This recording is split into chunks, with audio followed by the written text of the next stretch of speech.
கட்டான மேனி உண்டு ஆடல் நடத்த வண்ணத்தோகை அவள்.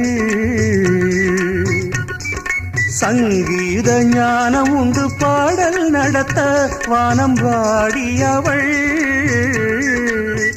அவள் பூவிழி சிரிப்பினில் பூலோகம் மயங்கும். பொல்லாத புன்னகை கலங்க வைக்கும். நல்ல புகழும் பெரும் பொருளும் அவள் அடைகின்ற காலம் வரும். பூந்தேனில் கலந்து பொன்வண்டு எழுந்து சங்கீதம் படிப்பதென்ன, தள்ளாடி நடப்பதென்ன.